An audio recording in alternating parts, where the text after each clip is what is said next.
इस्तेमाल करना।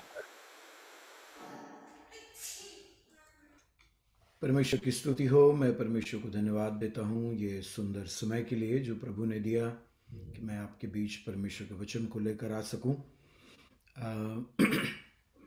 आप सब लोग के चेहरों को देखकर आपकी खुशहाली, आप खुश हैं, पर प्रभु में आप बने हुए हैं, इसको सोचकर मैं परमेश्वर को धन्यवाद करता हूँ। पास्टर जी, मेरी आवाज़ सुनाई दे रही है? बिल्कुल ठीक। जी, थैंक यू। क्योंकि मेरी मेरी गला थोड़ा बैठा हुआ है और थोड़ा सा बोलने में अड़चन है।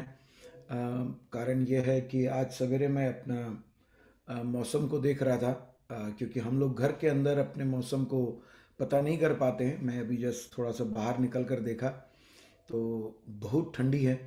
और अभी मैं अपने मोबाइल पे देख रहा हूँ कि बाहर की मौसम 2 डिग्री है। और अगर थोड़ा सा और ठंड हो गया तो अगर आप बाहर पानी फेंकोगे तो 5 मिनट में वो बर्फ़ हो जाएगा। काफ़ी ठंड बाहर है और कुछ दिन थोड़ा बाहर आना जाना पड़ा तो काफ़ी ठंड में जाने के कारण थोड़ा शायद थोड़ा हल्का सा सर्दी और गला बैठ गया है। मैं आप लोगों को परमेश्वर के वचन की तरफ आप लोगों के ध्यान को ले जाऊं।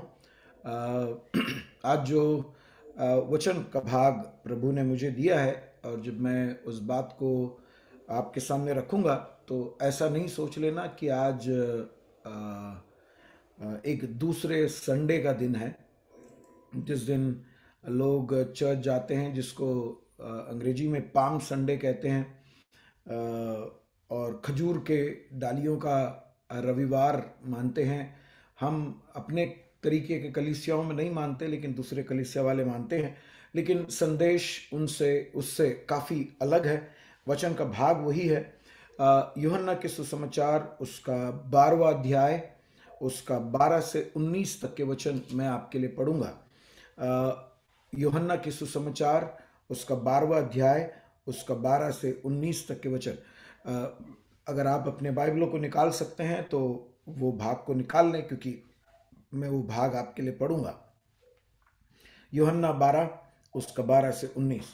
दूसरे दिन बहुत से लोगों ने जो पर्व में आए थे यह सुना कि यीशु यरूशलेम में आ रहा है, इसलिए उन्होंने खजूर की डालियां ली और भेंट करने को निकले और पुकारने लगे, होसाना, धन्य इज़राइल का राजा जो प्रभु के नाम से आता है। जब यीशु ने गधे का एक बच्चा मिला तो वह उस पर बैठ गया, जैसा लिखा है सियोन की बेटी मत डर, देख तेरा राजा गधे के बच्चे पर चढ़ा हुआ चला आता है। उसके चेले ये बातें पहले ना समझे थे, परंतु जब यीशु की महिमा प्रकट हुई तो उनको स्मरण आया कि ये बातें उनके विषय में लिखी हुई थी और लोगों ने उससे इसी प्रकार का व्यवहार किया था। तब भीड़ के उन लोगों ने गवाही दी जो उस समय उसके साथ थे, जब उसने लाजर के कब्र में से बुलाकर मरे हुओं में से जिलाया था। इसी कारण लोग उससे भेंट करने को आए थे, क्योंकि उन्होंने सुना था कि उसने यह आश्चर्य कर्म दिखाया है। तब फरीसियों ने आपस में कहा, सोचो तो सही कि तुम में से कुछ नहीं बन पड़ता। देखो, संसार उसके पीछे हो चला है। परमेश्वर अपने इस वचन के द्वारा हमसे बातें करें। आप में से कईयों को याद होगा स्वर्गीय इंदिरा गांधी जी। एक समय था जब उनका जो मान्यता का दर था बहुत ऊंचा था। लोग उनको बहुत मानते थे। भारत में सब उनकी उनकी हिम्मत, धैर्य और उनका सत्ता चलाने की जो काबिलियत थी उसको सलाम करते थे। लेकिन उसके उसके एक हकीकत है, और वो हकीकत ये है कि उन्होंने देश में एक बार इमरजेंसी लगाया था, और इमरजेंसी के बाद उनकी जो मान्यता का दर था, ये मान्यता का दर कुछ संस्थाएं गिनती हैं, उनको नापने का एक तरीका होता है, और वो गिर गया उनका। वो दर गिरकर वो उस बार इलेक्शन में वो पराजित हो गई। कई बार जिंदगी में हमारे बारे में जो मान्यता होता है बहुत ऊंचा चला जाता है और कभी कभी वो नीचे गिर जाता है। ये जो वचन के भाग में हम देखते हैं कि यीशु मसीह का जो मान्यता का दर था वो बहुत ऊंचा चला गया। और लोगों का मान्यता का जो दर होता है वो गिरने में थोड़ा समय लगता है, लेकिन यीशु मसीह की जो मान्यता का जो जो मायना था वो 5 दिन में काफी गिर गया। मैं वचन की तरफ आप लोगों के ध्यान को ले जाऊं। जब आपने ये वचन को जब पढ़ा होगा तो आपने देखा उसका 12वां वचन कहता है, दूसरे दिन बहुत से लोगों ने पर्व में आए थे। यरूशलेम में फसह का पर्व मनाया जा रहा है और इस पर्व में एक ऐसा खासियत है, आप लोग, मैं उसके संदर्भ के तरफ नहीं जाऊंगा कि क्यों ये फसह का पर्व मनाया जाता है, लेकिन मैं एक दो लाइन में उसको बोल दूं। इजरायली लोग जब मिस्र देश से छुड़ाए गए थे, आखिरी रात जब वो मिस्र देश में थे, उस समय प्रभु का एक आज्ञा था कि वो एक मेमना को मारे और उसका लहू को अपने दरवाजे के चौखट पर लगा कर रखे। और वो मेमना किस प्रकार का होना चाहिए वो निर्गमन की पुस्तक में है। और उसके कारण से वो नाश करने वाला सुरदूत बाहर से जाएगा, जिसके भी चौखट पर इसका दाग नहीं होगा, वो उसके अंदर रहने वाले लोगों का पहला बेटे को वो मार देगा। ये इसके एवज में इजरायलियों को बताया गया था कि वो चौखट पर खून लगाए रखे, और वो बच गए। और उसके बाद ये जब पूरे मिस्र देश में हाहाकार मचा हुआ है, परमेश्वर की आज्ञा थी कि ये लोग अपने पूरा सामान बिस्तर बोरा लेकर वो लोग सफर करें। तो वो दिन को मनाते थे ये लोग कि परमेश्वर ने हमें छुड़ाया, परमेश्वर ने हमें छुटकारा दिया, हम गुलामी में थे, हम वहां से छूट गए। तो वो पर्व मनाने के लिए इजरायलियों के बीच में एक चर्चा था। इजरायलियों के बीच में उनको समझाया गया था कि वो आप कहीं पर भी हो, दुनिया में कहीं पर भी हो, आप यरूशलेम आकर आप फसह का पर्व मनाएं। तो यरूशलेम में उस समय वहां के स्थानीय लोग थे, उनके साथ में बाहर से लोग आकर वहां पर आराधना करने के लिए और बलि के लिए वो लोग आया करते थे।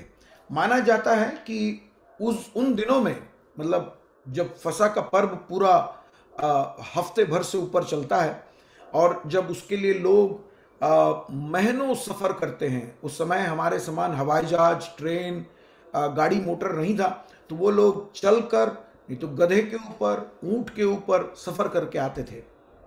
तो और वहां पर माना जाता है कि उस हफ्ते में यरूशलेम में 2,65,000 बलि चढ़ाया जाता था। मतलब आप सोच कर देखो, एक दिन में इतनी सारी बलि वहां चढ़ाई जाती थी। 2,65,000 बलि चढ़ाया जाता था। तकरीबन 20 लाख लोग बाहर से यरूशलेम आते थे। तो यरूशलेम में इतनी भीड़ बनी रहती थी। मुझे नहीं मालूम आप लोगों की तरफ होता है क्या, जब छत्तीसगढ़ में हर गांव का मड़ई होता है। मड़ई में वो लोग अपने सारे रिश्तेदारों को बुलाते हैं और शादी करके लड़कियां चली गई हैं तो उनके घर पे निमंत्रण देते हैं कि हमारे गांव में मड़ई हो रहा है। और मड़ई मतलब यही है कि फसल काटी जाती है, उसके बाद एक खुशी का एक दिन होता है। दिन भर वहां पर हर प्रकार का सामान बेचा जाता है, लोगों के घर में मेहमान होते हैं, मेहमानों के लिए खाना बनाया जाता है, और फिर वो एक दिन होता है, मड़ाई का एक दिन होता है। नहीं मालूम आप लोगों की तरफ होता है क्या। तो उस प्रकार ये पूरा हफ्ते भर चलता था फसह का पर्व, और 20 लाख लोग उधर आए हुए हैं। लेकिन ये जो समय है ये बड़ा कठिन समय है उन लोग का। उस समय में जो फरीसी, सदूकी और उनका नियम को चलाने, धार्मिक और उनका साधारण जिंदगी के नियम को चलाने वाले एक एक समाज होती थी जिसको सनहदरिन कहते थे, और ये सनहदरिन के लोग बड़े घबराए हुए थे कि इतने सारे लोग आएंगे यरूशलेम में, और ये लोग आपस में बात करेंगे, और रोमी सरकार, जैसे भारत पर अंग्रेजों की सत्ता चलती थी, वैसे फलस्तीन में रोमी सरकार सत्ता चला रही थी। और वहाँ के धार्मिक नेताओं को डर था कि कहीं बगावत ना हो जाए, कि बगावत की आग, लोग आपस में चर्चा करते हैं, और चर्चा के बीच अगर बगावत की एक आग निकल गई तो होगा ये कि लोग लड़ने झगड़ने और उसके चक्कर में आ जाएंगे, और ऐसा अगर वो आए तो काफ़ी दिक्कत हो जाएगा। उनको चीज़ों को समेटने के लिए उसको उसको संभालना मुश्किल हो जाएगा। तो ये जो वहाँ के जो यहूदी नेता लोग थे, जो धर्म के ठेकेदार लोग थे, ये लोग काफ़ी घबराए हुए थे कि अब क्या होगा इसका। लेकिन वो लोग उसको समाने के लिए कुछ कर नहीं सकते थे, और उसका कारण ये था कि ये जो दबाव था उसके कारण उनका जो उत्पीड़न था वो बहुत दबाव था, और वो लोग इनके हाथ से चुंगी लेते थे, और वो चुंगी का दर इतना ऊंचा हो गया था कि लोग परेशान थे, जितना खाते नहीं थे उससे ज्यादा चुंगी देना पड़ता था। खैर, मैं वापस आऊं तो ये दबाव के अंदर यहूदियों के नेताओं को डर था कि अगर यहां पर बगावत की चिंगारी जली तो रोमी सत्ता अपनी सेना को भेजेगी, और ये जो धर्म के ठेकेदार थे वो लोगों की पद निकल जाएगी, और रोमी सरकार और भी दबाव के साथ वहां पर अपने अधिकार को जताएगी। इसके साथ में उनको एक और परेशानी हो गई। उस फलस्तीन में एक यीशु नाम का एक व्यक्ति था जो चमत्कारों को कर कर अपने तरफ लोगों को खींच लिया था। लोग उससे बहुत प्रभावित थे, और ये एक व्यक्ति की प्रभाव इज़राइल के अंदर उनके धर्म के ठेकेदार, उनके जो नेता लोग थे, उनके अंदर बहुत परेशानी को पैदा कर रखा था। वो लोग यीशु मसीह से बहुत जलन करते थे, और अगर आप उसके एक अध्याय पहले देखोगे, 11वां अध्याय में, यूहन्ना के 11वां अध्याय में देखोगे, यीशु मसीह ने मरा हुआ लाजर को जिलाया, और लाजर को मरकर 4 दिन कब्र में रखा हुआ था। चौथे दिन यीशु आकर एक आज्ञा से उसको कब्र के अंदर से बाहर निकलता है, और वो चीज को यहूदियों के सारे नेतृत्व में जो लोग थे, सब नेता लोग देखे। अब जब एक मरे हुए को सरेआम बाहर आ रहा है, यीशु ने हाथ नहीं लगाया, पूरी जो घटना क्रम था वो उनके अंदर एक डर को पैदा किया। और इसीलिए आपने देखो उसके 19वें वचन में वो लोग क्या बोलते हैं। 19वें वचन में ऐसा लिखा है, तब फरीसियों ने आपस में कहा, सोचो तो सही कि तुम में से कुछ नहीं बन पड़ता। यानी कि वो लोग आपस में बोल रहे हैं, यार अपन लोग कुछ नहीं कर पा रहे, और वहां पर वो यीशु नाम व्यक्ति, जो साधारण नसरत से आने वाला छोटा सा गांव का लड़का, वो इतना सब कर दिया, और हमारी जो प्रभाव था वो लोगों के अंदर से घटता जा रहा है। ये उनको बहुत परेशान कर रहा था। मैं वापस आऊं, ये एक ऐसा समय है जब कायफा और उनके महायाजक बहुत बड़े बड़े प्रचार करने का समय है, क्योंकि 20 लाख लोग बाहर से आए हैं और शहर के लोग सब इकट्ठा होंगे, तो उनका बेहतर से बेहतर प्रचार करने का, लोगों के सामने प्रभावित करने का एक वक्त है। लेकिन लोग के अंदर आप देखना उसके 12वें वचन में क्या लिखा है, वहां पर यीशु आ रहा है करके खबर लग गया, और यीशु के आगमन के खबर पर पूरे लोगों का ध्यान, कायफा प्रचार करे, कोई भी महायाजक प्रचार करे, हमें प्रचार नहीं सुनना है, हमें यीशु बेथनी नाम गांव से वो यरूशलेम को आ रहा है, उसके स्वागत में, उसको देखने के लिए, क्योंकि खबर फैल गई कि ये जो यीशु है इसने मरे हुए लाजर नाम व्यक्ति को जिलाया। तो ये यीशु को देखने के लिए ये लोग तैयार हो गए, और सैकड़ों लोग, हजारों लोग यीशु को देखने के लिए उस समय याद रखना, हमारे समान रोड नहीं है कि हाईवे बना हुआ है, हाईवे में आएगा, नहीं, वो पहाड़ी इलाका है। और आप लोग जो पहाड़ी इलाका से बहुत वाकिफ है, आपको मालूम है पहाड़ी इलाका में रोड नहीं बना है, वहां पगडंडियां बनी हुई है। वो पगडंडियों के अंदर पेड़ पौधा, उसके बीच में लोग उसकी परवाह ना करते हुए यीशु नाम व्यक्ति की एक झलक पाने के लिए सब लोग रास्ते के दोनों तरफ चले आए हैं। और वो लोग चिल्ला रहे हैं। आप उस वचन को देखना, वहां क्या लिखा है, उसके 13वें वचन में लिखा है, होसाना, धन्य इज़राइल का राजा जो प्रभु के नाम से आता है। तो वो लोग इसको चिल्लाने लगे यीशु मसीह के लिए। देखना, उनके पास आजकल जब अपना राजनीतिक क्या बोलते हैं, रैलियां चलती हैं, तो उस समय उनके जो घोषणा होती है उसको लिख कर दिया जाता है। और उसके बाद लोग, एक आदमी बोलता है और पीछे सारे लोग उसके पीछे पीछे बोलते हैं। लेकिन यहां पर ऐसा कुछ नहीं है। यहां पर वो कोई लिख कर नहीं दिया है, लोग इसको मुखपाठ जानते हैं। ये जो बोल रहे हैं, ये भजन संहिता 118 का शब्द है। 18 को वो लोग जोर से बोल रहे हैं, होसाना, धन्य है इज़राइल का राजा जो प्रभु के नाम से आता है। तो वो उन लोग उसको चिल्लाए जा रहे हैं। तो यीशु मसीह की जो मान्यता है वो चरम सीमा पर पहुंच गई, लोगों के अंदर उसका बड़ा प्रभाव है। लेकिन ये चीज लंबा समय तक नहीं रहा। 5 दिन, ये रविवार को होता है, सोमवार, मंगलवार, बुधवार, गुरुवार, शुक्रवार को यही भीड़ यीशु मसीह को देखकर चिल्लाने लगी कि इसको क्रूस पर चढ़ाओ, इसको अब हमारे बीच में रखने की जरूरत नहीं है। तो देखना, एक हफ्ते में वो लोग, एक दिन में वो यीशु मसीह की बढ़ाई कर रहे हैं, यीशु मसीह की सराह रहे हैं उसको, और 5 ही दिन के अंदर इस यीशु मसीह को क्रूस पर चढ़ा दिए, उसको तिरस्कार कर दिए। एक रविवार को यीशु को स्वीकार किए और 5 दिन में वो यीशु मसीह को धिक्कार दिए, तिरस्कार कर दिए।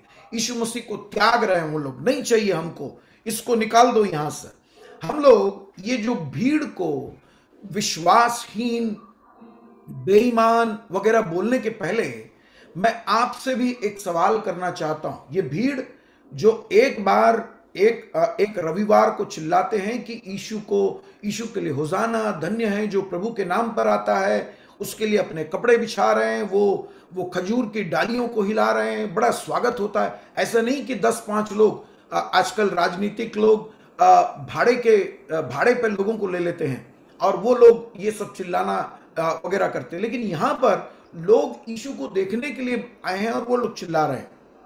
इनको बेईमान और विश्वास रहित लोग, अविश्वासी लोग वगैरह बोलने के पहले मैं आपसे पूछूं, आपकी जिंदगी में जब परमेश्वर सब कुछ करता है, आपने प्रार्थना किया, आपको मिल गया, आपने नौकरी के लिए प्रार्थना किया, नौकरी मिल गया, जमीन खरीदने के लिए सोच रहे थे, बच्चों की पढ़ाई के लिए सोच रहे थे और रास्ता खुल गया, तो आप यीशु की बहुत बड़ाई करेंगे। लेकिन अगर आपके अपेक्षा अनुरूप अगर प्रभु ने आपके जीवन में काम नहीं किया, आप बड़े लंबे अंतराल में प्रार्थना कर रहे हैं, तो क्या आप भी ऐसे ही नहीं हो जाते हैं कि विश्वास में निराश हो जाते हैं? आज मैं अपने शब्दों को उसी तरफ ले जा रहा हूं कि कई बार हमें विश्वास होता है लेकिन निराश विश्वास होता है। हमारे अंदर प्रभु से अपेक्षा होती है और जब अपेक्षा के अनुरूप प्रभु हमारे लिए काम नहीं करता है तो हमारे अंदर विश्वास में निराशा चली आती है। मैं उसको निराश विश्वास कहता हूं।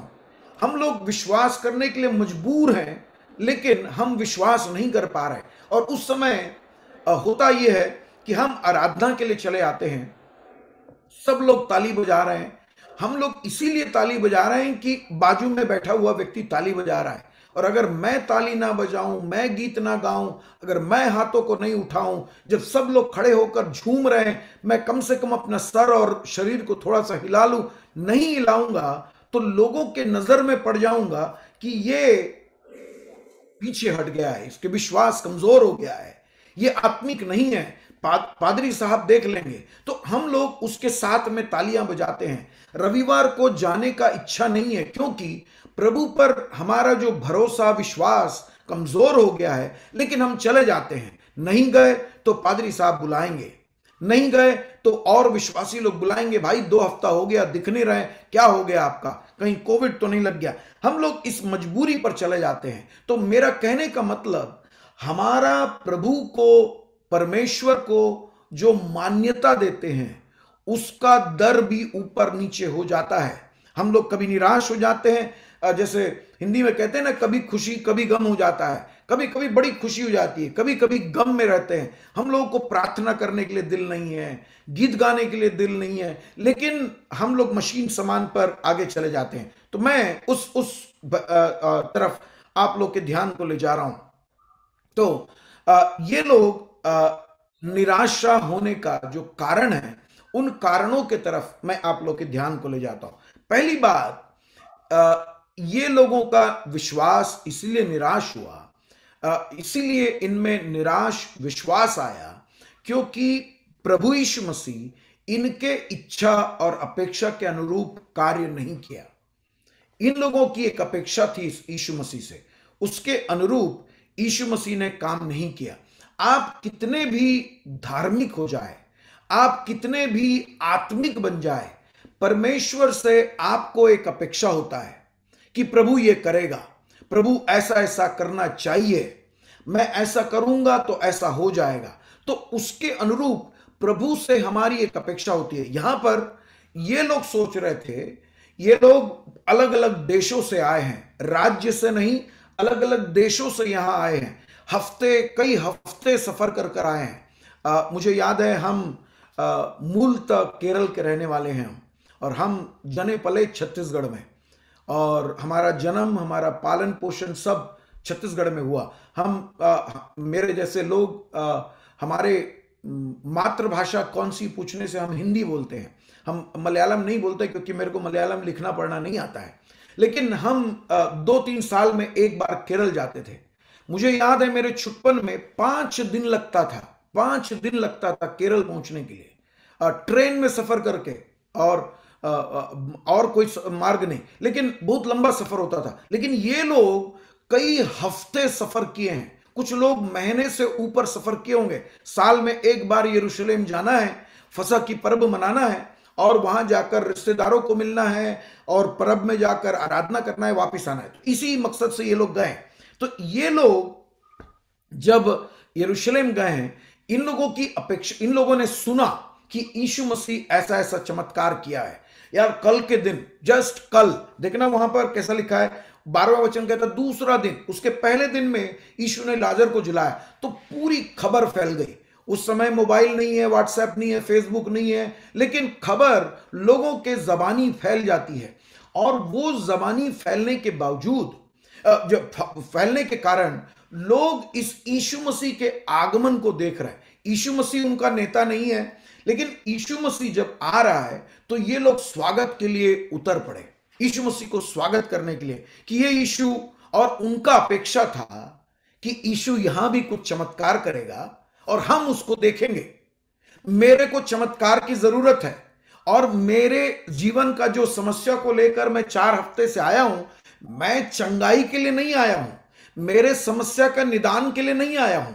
लेकिन जब यरूशलेम में आया, सोने पे सुहागा, जब मैं आया हूं बलिदान करने के लिए, मैं जब आया हूं भेंट चढ़ाने के लिए, मैं जब आया हूं रिश्तेदारों से मिलने के लिए, जब यीशु आया भी तो मेरी चंगाई हो जाए, मेरी समस्या का निदान हो जाए, मेरे व्यापार में कुछ फर्क पड़ जाए। हम लोग उसके लिए नहीं आए हैं। मैं आज आपसे पूछूं, आज आप लोगों के लिए बुधवार का शाम है, मेरे लिए बुधवार का सवेरा है। आप लोग पिछले रविवार को जब चर्च में गए थे, तो आप क्यों गए थे, अपने आप से जरा पूछो। रविवार सवेरे आपकी आराधना 10 बजे शुरू होता होगा, आप लोग 9 बजे से तैयार हो जाते हैं, और आपके घर से जितना दूर सफर करना पड़ता है आराधना के लिए, बाइबल पकड़कर पहुंच गए। लेकिन क्या आपके मन में किसी भी प्रकार की अपेक्षा थी क्या, कि मैं प्रभु को वहां मिलूंगा, प्रभु की आराधना करना है, या फिर चलती का नाम गाड़ी, हम भी वहां पहुंच गए क्योंकि जाना पड़ता है। ये लोग आए थे इसीलिए कि हमको सालों साल जाकर बलि चढ़ाना है, क्योंकि नहीं चढ़ाने से परमेश्वर का क्रोध हम पर आ जाएगा।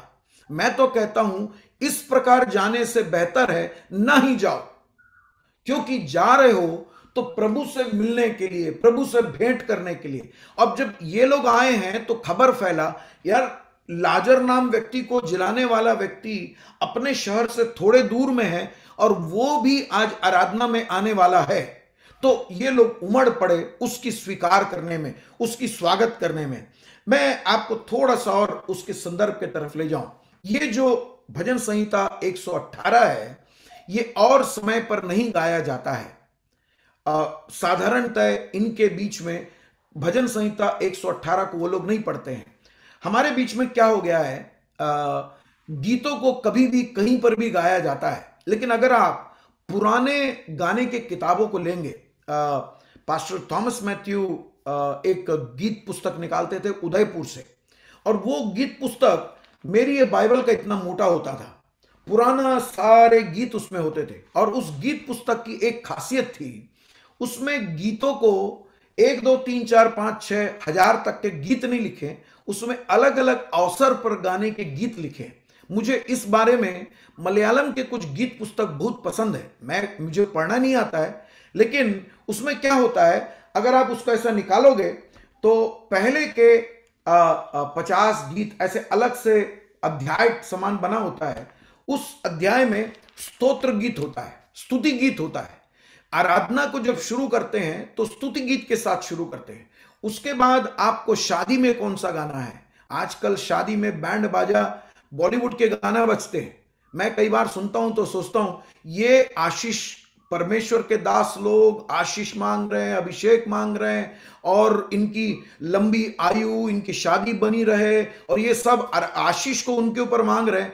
और यहां पर वो आशीष समाप्त होता है और यहां पर बैंड बाजा शुरू हो जाता है। बैंड बाजा में जो गाना बजता है, मैं इस वक्त मुझे मालूम है ये लाइव स्ट्रीम में जाएगा, इसलिए मैंने वो इतने बदतर स्तर के गाना गाया जाता है कि मैं कहता हूं कि एक तरफ प्रभु के दासों का आशीष और दूसरे तरफ में ये पूरा शैतानी श्राप को आप अपने जीवन पर बुला कर रखते हो। मेरी आवाज को सुनने वाले 39 लोग इस वक्त लाइन पे है। मैं आपको बताता हूं, आपके शादी, आपके घर का कोई भी जो सेलिब्रेशन होता है, कोई भी चीज को मनाया जाता है, कृपया करके, आपको पसंद नहीं है आप कुछ लोगों को खड़ा करके गीत गवाओ, लेकिन कभी भी सनीमा के गीत को नहीं गवाना।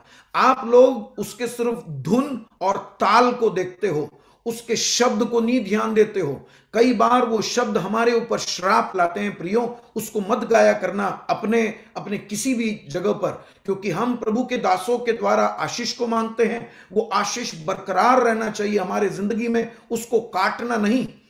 मैं वापस आऊं तो ये लोग यहां पर ये जो पर्व है, ये पर्व में आए हैं। इनका आने का मकसद, आने के बाद इनके अंदर एक और चीज जुड़ गया। क्या? आए हैं तो चंगाई भी लेकर जाएं, आए हैं तो छुटकारा भी लेकर जाएं। मैं आपको बताऊं, आप प्रभु यीशु मसीह कई बार इस शब्द को दोहराए हैं, तुम्हारा विश्वास तुम्हें चंगा करे, तुम्हारा विश्वास तुम्हें चंगा करे। प्रभु की काबिलियत के कारण नहीं, मैं अपने पिता परमेश्वर से बोलता हूं कि आप चंगा हो जाए, नहीं, आपका जो विश्वास है, जिस विश्वास से आप आराधनालय में जाएंगे, जिस विश्वास से आप प्रभु की उपस्थिति में जाएंगे, जिस विश्वास और आस्था और भक्ति और प्रभु से प्रेम के कारण आप प्रभु की उपस्थिति में जाएंगे, वही डर, वही भय के कारण प्रभु आपके जीवन में कार्य करेगा। ना कि गए हैं तो फिर कुछ और मिल जाए तो वो भी ठीक है। नहीं भाई, अपन लोग चर्च में चले जाते हैं और चर्च जाने के बाद पता लगता है कि हमारे चर्च के एक विश्वासी परिवार का एक लड़के का जन्मदिन है। तो वहां जन्मदिन के टाइम में वो आखिरी में मिठाई का डब्बा लाके पास्टर साहब के पास देते हैं, लड्डू दे देते हैं, और उसके बाद पास्टर साहब उस पर आशीष मांगते हैं। आराधना के बाद बाहर निकलते हैं तो सबको एक एक लड्डू मिलता है। अब मेरे से आप पूछो, आप लड्डू खाने के लिए गए थे क्या? नहीं, आप गए थे आराधना करने के लिए, लड्डू भी मिल गया, लेकिन वो लड्डू के लिए आप लोग आराधना के लिए मत जाना। मैं यही बात को कह रहा हूं आपसे। यहां पर ये लोग चंगाई छुटकारा के लिए नहीं आए थे, लेकिन आए थे वहां पर अपने रीति रिवाज को निभाने के लिए, अपनी आत्मिकता और भक्ति को दिखाने के लिए आए थे। उसके साथ में यीशु मिल गया, तो वो यीशु से अपेक्षा किए कि प्रभु ये यीशु मेरे भी जिंदगी की समस्या को निदान करेगा। लेकिन हुआ ये कि रविवार से शुक्रवार तक यीशु ने एक भी चमत्कार नहीं किया। यीशु ने एक भी चमत्कार उस रविवार से शुक्रवार तक नहीं किया। तो लोगों का जो विश्वास था वो निराशा में बदल गया। पास्टर रामचंद्रन ने बोला कि वहां पर चंगाई होता है, उस मीटिंग में जाओ तो छुटकारा मिल जाता है, इसलिए मैं भी वहां चला गया। और जब वहां गया तो मेरे को चंगाई नहीं मिला, तो मैं भाई रामचंद्रन के बारे में बोलूंगा कि यार ये जो बोला था वो सही नहीं था। वही बात को मैं बोल रहा हूं। ये लोग बोले, सब लोगों ने बोला कि यीशु ने कल लाजर को जिलाया था, आज मेरे जिंदगी में अपेक्षा कर रहा हूं, जब नहीं मिला तो मैं निराश हो गया, मैं परेशान हो गया। क्योंकि देखना यहां पर क्या होता है, ये जो 118 जो भजन है, मैं उसके बारे में बोलते बोलते मैं थोड़ा छूट गया। हमारे बीच में हर संदर्भ पर गाने के लिए गीतों का अलग अलग किया जाना चाहिए। स्तुति गीत, भेंट के लिए गीत, बपतिस्मा के लिए गीत, किसी के घर में मृत्यु हो गया तब के लिए गीत, तो अलग अलग होता है। यहां पर इजरायलियों के बीच में ये जो 118 भजन है, ये भजन को उनके बीच से जब राजा युद्ध के लिए जाता था, पड़ोसी देशों के साथ युद्ध के लिए जाता था, तो प्रार्थना के साथ भविष्यद्वक्ता और याजक लोग मिलकर उस पर प्रभु की आशीष को मांगकर भेजते थे। वो जाकर युद्ध जीत कर जब वापस आता है तो उसके तलवार में खून होता है और उसके सैनिक लोग थके होते हैं, और उनके साथ वो युद्ध में जीते हुए वस्तु, सामान और गुलाम लोगों को पकड़ कर आते हैं। तो वहां पर एक पूरा रैली चलता है, एक जत्था रहता है। उस जत्थे को उसके सामने में उनका राजा रहता है, राजा को भी इधर उधर चोट लगा होता है। ये पूरे सैनिक लोग, इनमें से कई लोग लहूलुहान रहते हैं, लेकिन इनको प्रोत्साहित करने के लिए, और उस समय वो लोग 118 भजन को गाते हैं। क्या गाते हैं? होजाना, धन्य है इज़राइल का राजा जिसने हम लोगों को जिताया, हम लोगों के लिए जीत को लेकर आ रहा है। तो उनका पूरा वो जो अध्याय है उसको उन लोग उस राजा की महिमा के लिए, राजा को परमेश्वर ने जो विजय दिया, कौन सा विजय? सैनिक विजय को दिया, जो युद्ध में विजय को लाया, उसके लिए उन लोग 118 भजन गाते थे। तो जब यीशु मसीह बेथनी से यरूशलेम आ रहा है, उस समय ये लोग बोल रहे हैं कि धन्य है इज़राइल का राजा। ये जो यीशु है ना, ये कल तक यूसुफ और मरियम का बेटा था, कल तक ये बढ़ाई का बेटा था, कल तक ये एक नजरत छोटे से गांव से आने वाला। मेरे जिंदगी के बहुत साल को मैं बंबई में जिया हूं, और मैं बंबई में रहते हुए देखा हूं कि लोग जब गांव से आते हैं, उनकी वेशभूषा, उनकी भाषा, उनकी शैली, उनका रहन सहन से लगता है, पता लग जाता है कि ये गांव से आए। उन लोगों को शहर के लोग बहुत तिरस्कृत तौर पर देखते हैं, जैसे कि ये कुछ नहीं है, इनको मानते नहीं थे। तो मैं जानता हूं, तो ये लोग बोलते थे यीशु एक नजरत नाम जगह से आया, ऐसा कल तक बोलते थे। लेकिन लाजर के जिलाए जाना, और यीशु ने 5000 को रोटी खिलाया, यीशु ने लंगड़े को चलाया, यीशु ने अंधे को आंखें दिया, ये खबर फैल गई, तब इन लोग गा रहे हैं ये जो यीशु है ना, हमारे आर्थिक समस्याओं के लिए समाधान करेगा, हमारे बीच में जो बीमारियों को चंगा करेगा, हमारे बीच में भूतग्रस्त लोगों को चंगा करेगा, हमारे बीच में मरे हुए लोग हैं उन लोगों को जिलाएगा।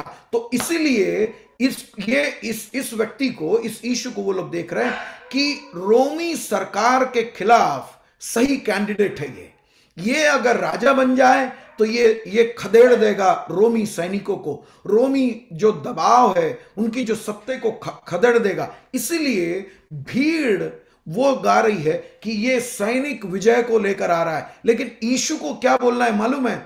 यीशु क्या बोलता है? देखो, मती, मरकुस और लूका वो कहते हैं, यही भाग को जब वहां पर पढ़ते हैं, समानांतर भागों को पढ़ेंगे तो यीशु मसीह गधे पर बैठकर आ रहा है, एक ऐसा सीन है। लेकिन यहां पर देखना, यूहन्ना कहता है ऐसा नहीं हुआ। ये लोग बोल रहे थे कि यीशु सैनिक विजय, राजनीतिक विजय, रोमी सैनिकों को खदेड़ने वाला विजय को लेकर आ रहा है। कहां से? बेथनी से यरूशलेम। यरूशलेम ऊपर के जगह है, ऐसा चढ़ाव है, उस चढ़ाव में आ रहा है गधे पर, वो आ रहा है। तो उन लोग चिल्लाने लगे। लेकिन यूहन्ना बोलता है जब लोग सैनिक विजय की ललकार लगाए तब यीशु ने, उसका 14 वचन देखना, जब यीशु को गधे का एक बच्चा मिला, यीशु मसीह आ रहा था, रास्ते में उसको गधे का बच्चा मिला, उस गधे के बच्चे पर वो बैठ गया और वो बैठकर, मतलब कुछ सफर वो पैदल चलकर आ रहा था, रास्ते में उसको गधा का बच्चा मिला, उसने गधे पर बैठ गया और वो गधे के बच्चे पर बैठकर वो ऊपर आने लगा। क्यों? क्योंकि है जकरिया 9वां अध्याय का 9वां वचन को पूरा करना चाह रहा है। वहां पर क्या लिखा है? सिय्योन की बेटी मत डर, देख तेरा राजा गधे के बच्चे पर चढ़ा हुआ चला आता है। तो यीशु मसीह क्या कह रहा है मालूम है? मैं इस संसार में आया एक आत्मिक विजय देने के लिए। जकरिया 9वां अध्याय, मैं जल्दी से आगे बढ़ते जा रहा हूं क्योंकि मेरे को और 2 बातों को आपके सामने रखना है। तो लोगों की अपेक्षा थी कि एक सैनिक विजय मिले, एक राजनीतिक विजय मिले, हमारे भौतिक छुटकारा मिले, हमारी परेशानियों से निदान मिले, उसके लिए वो लोग यीशु मसीह को चिल्ला रहे हैं। लेकिन यीशु बोल रहा है गधे के बच्चे के ऊपर बैठकर, जकरिया 9वां अध्याय का 9वां वचन को पूरा कर रहा है कि मैं आया हूं, मैं तुमको छुड़ाने के लिए नहीं, तुम्हारे अंधों को आंखें देने के लिए नहीं, तुम्हारे लंगड़े के टांगे देने के लिए नहीं, वो तो साथ में हो गया, लेकिन मैं आया हूं तुम्हारी प्राणों की छुटकारा के लिए, तुम्हें उद्धार देने के लिए, अनंत जीवन देने के लिए आया हूं। तो यीशु मसीह आत्मिक बातों को बता रहा है और लोगों की अपेक्षा भौतिक चीज है। और जब ये दोनों चीज एक साथ नहीं गया तो उनका विश्वास निराश हो गया। आज मेरी आवाज को सुनने वाले प्रियो, अगर मैं आज आपसे एक सवाल करूं कि आज आप इस प्रार्थना सभा में क्यों आए हो, कि इस प्रार्थना में अटेंड करने से हमारे रोगों से चंगाई मिलेगी, हमारी आर्थिक स्थिति सुधरेगी, मैं पिछले 15 साल से बाइक चला रहा हूं, मेरे को एक कार की जरूरत है या फिर एक और बाइक की जरूरत है, प्रार्थना कर रहा हूं, मुझे एक अच्छी नौकरी की जरूरत है, प्रार्थना कर रहा हूं, इसमें आने से मुझे मिल जाएगा। मैं आपको बताऊं, आपके अपेक्षा के अनुरूप काम करने वाला प्रभु नहीं है हमारा प्रभु। वो आपको एक आत्मिक विजय देने के लिए, आपकी प्राणों को सुरक्षा करने के लिए, आपके जीवन के ये जो क्षणिक जीवन है इसके उस पार एक बहुत बड़ा जीवन है, उस जीवन को सुरक्षित करने के लिए प्रभु आया है। और अगर आप भौतिक चीजों के लिए, आर्थिक चीजों के लिए प्रभु से अपेक्षा करोगे, मैं आपको आज एक प्रचारक के तौर पर, सुसमाचार के प्रचारक के तौर पर मैं आपको चेतावनी देना चाहता हूं कि आप शायद विश्वास में निराश हो जाओगे। आपके विश्वास को एक दूसरा आयाम की जरूरत है। मैं थोड़ा सा और आगे लेकर चल रहा हूं आप लोगों को, मैं जल्दी से उन बातों को भी बताकर मैं आप आगे लेकर चलूं। हम लोग सोचते हैं कि प्रभु मैं भेंट दे रहा हूं, मैं दान दे रहा हूं, मैं सेवा में भाग लेता हूं, फिर भी क्यों मेरे साथ वो नहीं हो रहा है जो होना चाहिए। मैं ये करके अपेक्षा रखता हूं कि मेरे इन समस्याओं का समाधान होना चाहिए, लेकिन मेरे प्रियो, हमारा ये देने से कुछ भी नहीं होगा। अब आप मुझे गलत मत समझना। कई बार मेरे जैसे प्रचारक लोग आप लोगों को यह समझा दिए हैं कि प्रभु के राज्य में आप बीज बो, प्रभु के राज्य में कलीसिया के अंदर बीज बो, आपको फसल कटनी मिलेगा, फसल कटनी मिलेगा। कई बार हम लोग आप लोग को गलत समझ देते हैं। आप लोगों के पैसे को आप यहां बो, कहां पर? मेरे कलीसिया में, मेरे प्रचार सुनने में, मेरे प्रचार को टीवी में बोलने के लिए आप लोग बीज बो और आप लोगों को प्रतिफल मिलेगा। अरे उस बीज को मैं खुद क्यों नहीं बो देता हूं? मैं आज आपको बताऊं, मेरे इस कलीसिया में आने के बाद मैंने अपने कलीसिया को बोला, कि कलीसिया के बोर्ड को बोला, और हमने एक समझाइश में आया। मैं अगर अपने विश्वासियों को कहता हूं कि विश्वासी, आपको कलीसिया को दशवांश देना चाहिए, आपके आमदनी का एक भाग आपको कलीसिया को देना चाहिए। अगर आप मुझसे अपेक्षा करते हो कलीसिया को प्रचार करने के लिए, कलीसिया जो भेंट कलीसिया को दे, विश्वासी जो भेंट कलीसिया को देती है, कलीसिया उसका दशवांश प्रभु को देना पड़ेगा।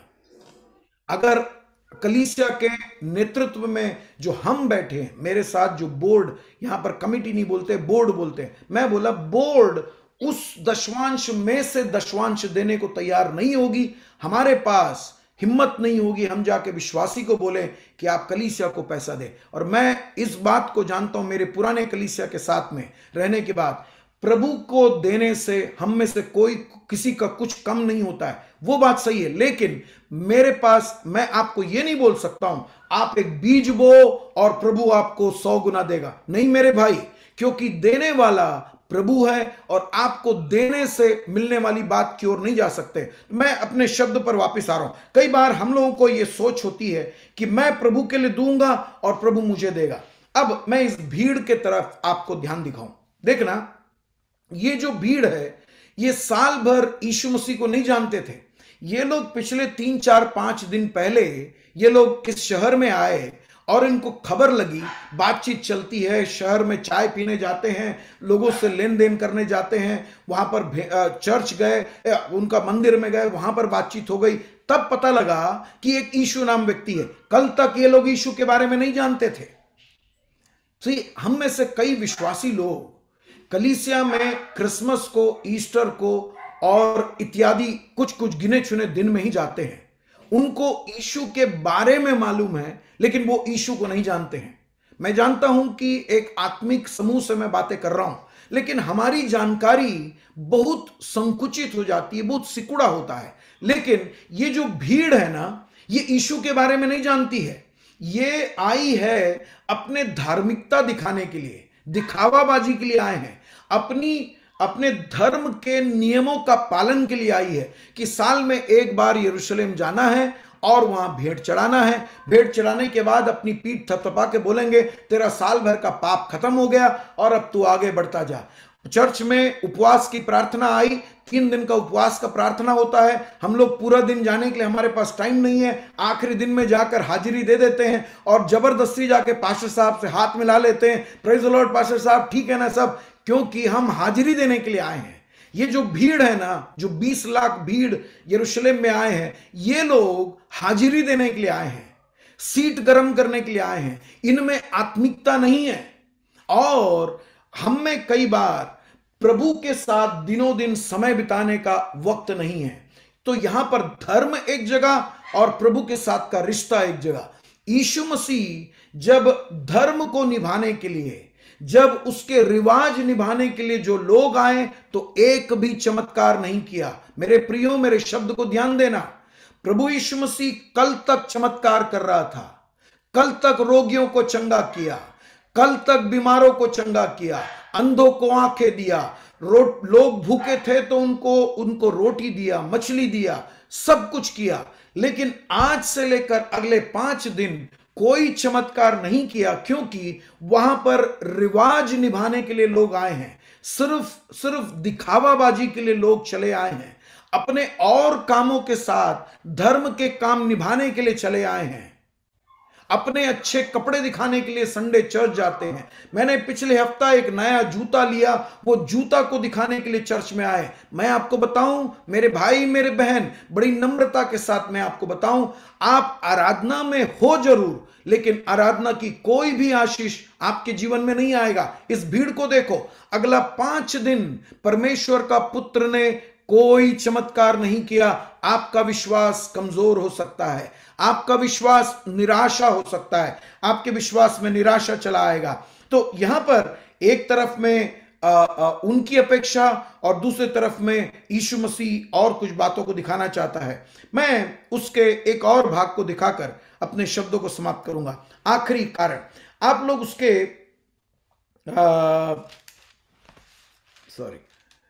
16 वचन के तरफ चले आना। 16 वचन, उसके चेले ये बातें पहले ना समझे थे, परंतु जब यीशु की महिमा प्रकट हुई तो उनको स्मरण आया कि ये बातें उनके विषय में लिखी हुई थी, और लोगों ने उससे इसी प्रकार का व्यवहार किया। आप लोगों वचन को एक दो बार और अच्छे से पढ़ लेना प्रियो। देखना वहां क्या बोलता है। जब वो लोग यरूशलेम में आए तो वो लोग आए थे यीशु को देखना, इसलिए चाह रहे थे क्योंकि यीशु लाजर को पिछले दिन जिलाया था और खबर फैल गया, तो वो लोग लाजर को भी देखना चाहते थे, वो उनका मकसद था। वो वहां पर यीशु मसीह कौन है जानकर यीशु मसीह की स्तुति नहीं कर रहे थे। यीशु मसीह कौन है जानकर यीशु मसीह की स्तुति नहीं कर रहे थे। वो लोग स्तुति इसीलिए कर रहे थे क्योंकि यीशु ने लाजर को जिलाया था। यीशु मसीह ने जो किया है उसके आधार पर उसको स्तुति नहीं चाहिए। हमारा स्तुति का जो नेव होता है, कारण होता है, प्रेरणा होता है, प्रोत्साहन होता है, वो यीशु के चमत्कारों को देखकर नहीं होना चाहिए, बल्कि यीशु जो है उसके आधार पर होना चाहिए। मेरे शब्द शायद आप लोग समझ रहे हैं। यीशु मसीह कल के दिन लाजर को जिलाया, प्रेज द लॉर्ड, हालेलुया, यीशु मसीह की स्तुति हो। उसके अंदर एक छुपा हुआ मकसद होता है कि मेरे भी समस्याओं का समाधान करे। लेकिन अगर हम जानते हैं कि यीशु चमत्कार करने वाला है, कर सकता है, बस उतना ही काफी है मेरे को यीशु की स्तुति करने के लिए, तब चमत्कार न करे तब भी मैं उसकी स्तुति करूंगा। यीशु मसीह मेरी प्रार्थना न सुने तब भी मैं उसकी स्तुति करूंगा, क्योंकि वो प्रार्थना सुनकर उत्तर देने के लिए काबिल है। वहां पर विश्वास की घटक होती है प्रियो, वहां पर विश्वास होती है। मिला तो दुआ करे, नहीं, दुआ तब भी करो जब वो नहीं देगा।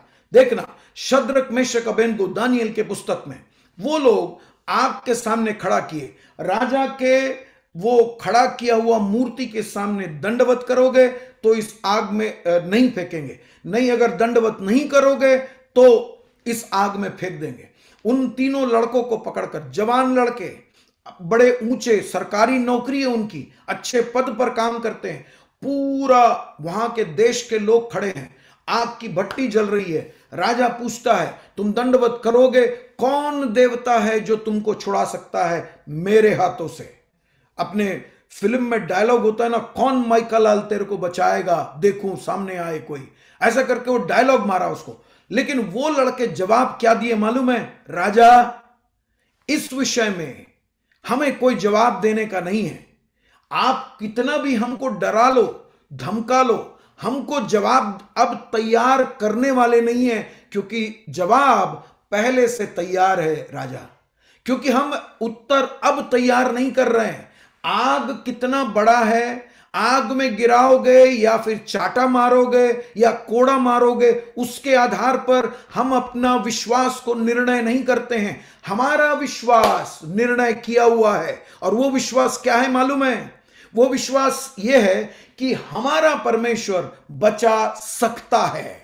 मेरे परमेश्वर की काबिलियत क्या है? वो मुझे बचा सकता है। उसके लिए तू फिरौन कौन सा बड़ा राजा है, वो वहां धिक्कार का शब्द नहीं बोलता है, वहां पर वो तीनों लड़के बोलते हैं हमारा परमेश्वर बचा सकता है, और अगर नहीं भी बचाएगा तब भी हमारे विश्वास में कोई आंच नहीं आएगा, कोई समझौता का कोई भाग ही नहीं है, उसमें कोई गुंजाइश नहीं है समझौता का। इसमें यहां पर थोड़ा मेरा थोड़ा तेरा नहीं, हमारा विश्वास स्थिर किया हुआ है। मेरे आवाज को सुनने वाले प्रियो, मुझे मालूम है आप जिस क्षेत्र में रहते हो, आपके विश्वास की परीक्षा जब आती है तो बड़े हिम्मत से कहना है, मैं जानता हूं मेरा प्रभु कौन है।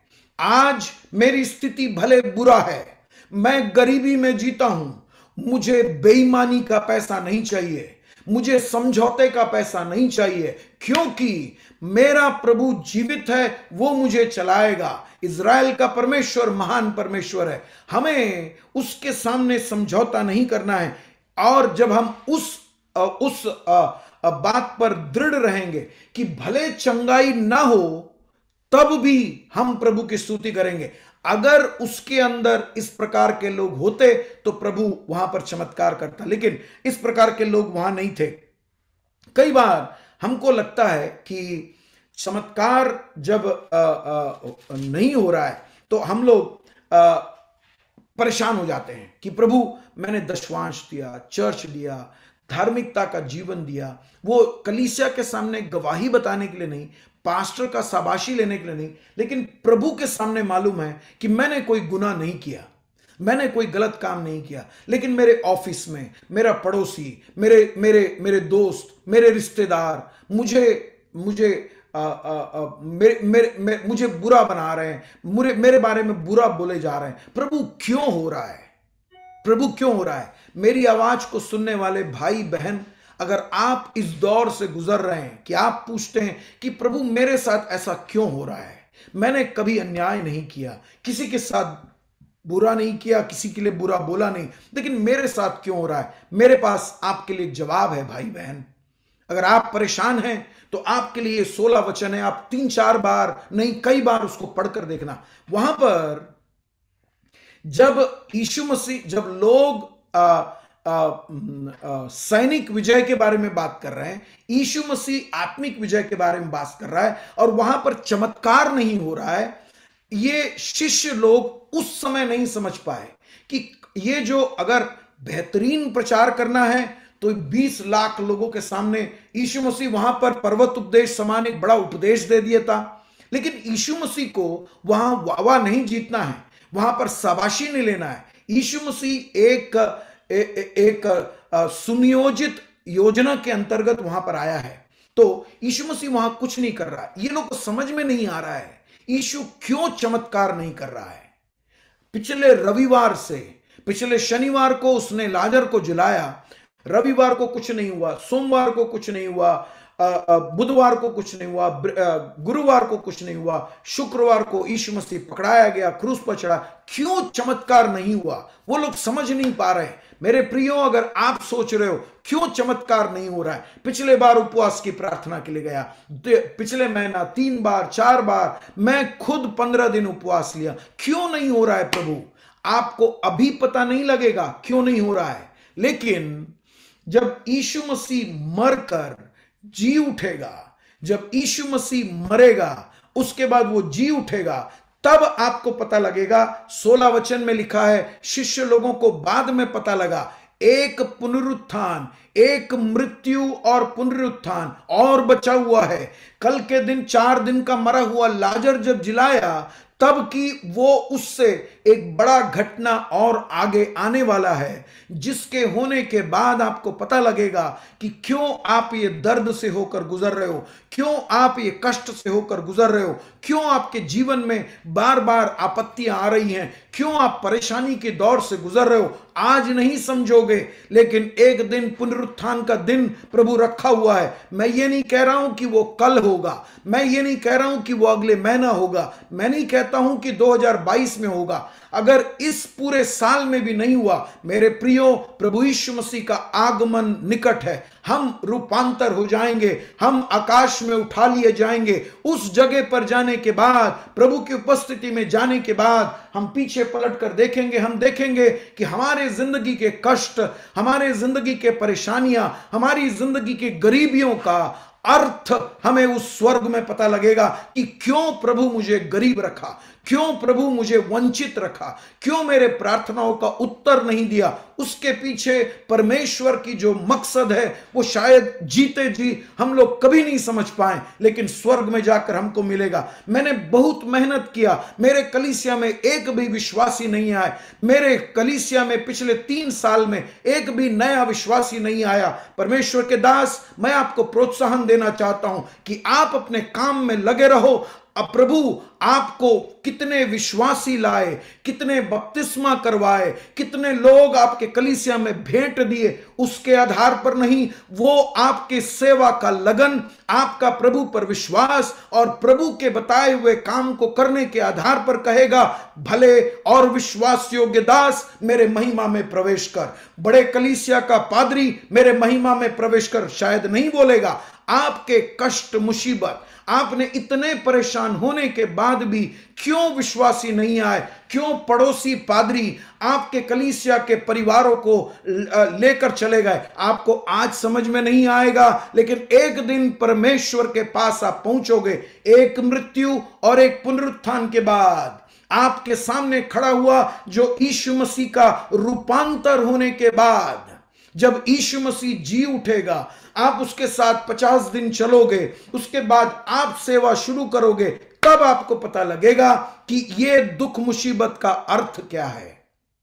आज शायद आप बहुत परेशान हो, मैं आपके आंखों में आंसू भी सूख गए हैं, आपके दुखों को सहने का सहन शक्ति खत्म हो गया है, बीमारी समाप्त नहीं हो रहा है, आपके परिवार में दिक्कतें हैं, आपके बच्चे के कॉलेज में एडमिशन नहीं हो रहा है, शादी, आपके बच्चे की शादी देर हो रहा है। मेरे प्रियो, आज आपको नहीं मालूम है उसके देरी के पीछे परमेश्वर का एक मकसद है। एक मृत्यु और एक पुनरुत्थान है। शायद रूपांतर होने के बाद हमको समझ में आएगा। हम अपनी आंखों को बंद करें, हम प्रार्थना करें। हमारा विश्वास निराश विश्वास है क्या?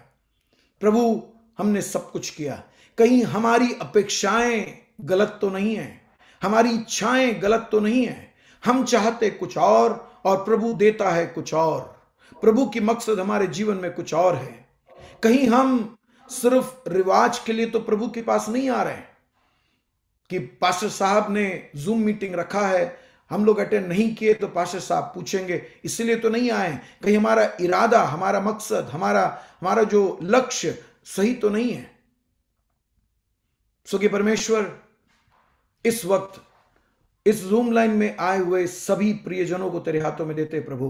कुछ लोगों के आंसू सूख गए हैं प्रभु, उनके पास अब रोने के लिए नहीं बचा है। कई साल, कई समय से वो प्रार्थना कर रहे हैं, उनकी जिंदगी की समस्याएं समाप्त नहीं हो रही है, प्रार्थनाओं का उत्तर नहीं मिल रहा है प्रभु। लेकिन आज प्रभु मैं तेरे आत्मा से प्रेरित होकर उन प्रियजनों को तेरे हाथों में देकर प्रार्थना करता हूं कि प्रभु, उनको जब तक तेरे उत्तर न आए तब तक तुझ पर बने रहने के लिए, अपने विश्वास में तुझे थामे रहने के लिए आवश्यक अनुग्रह को तू प्रदान कर प्रभु। जो उनके कमजोरी में, उनको उनके निराशा के अंदर उनको प्रोत्साहित कर कर आपको पकड़े रहने के लिए उनको प्रेरित किया रखेगा प्रभु। आपके तरफ उनका ध्यान बने रहेगा प्रभु। प्रभु, ऐसा होने के लिए हर एक बातों को तेरे हाथों में देते हैं। जो परमेश्वर के दास लोग प्रभु अपने सेवा से निराश हुए हैं, मैं उन परमेश्वर के दासों को तेरे हाथों में देता हूं प्रभु। आप उन्हें वचन और आपके शब्द के द्वारा प्रोत्साहित करें कि प्रभु वो जो शुरुआत किए हैं, अपने पहले लगन और लगाव और प्रेरणा और प्रोत्साहन के साथ प्रभु वो अपने सेवा को बरकरार रखें कि वो आप जो मंजिल तक उन्हें पहुंचाना चाहते हैं वहां तक पहुंचाएं। मनुष्य के मायनों पर नहीं, लेकिन प्रभु स्वर्गीय परमेश्वर के आज्ञा पालन उनके जीवन का वो मायना बनने पाए प्रभु, वो उनका लक्ष्य बनने पाए प्रभु।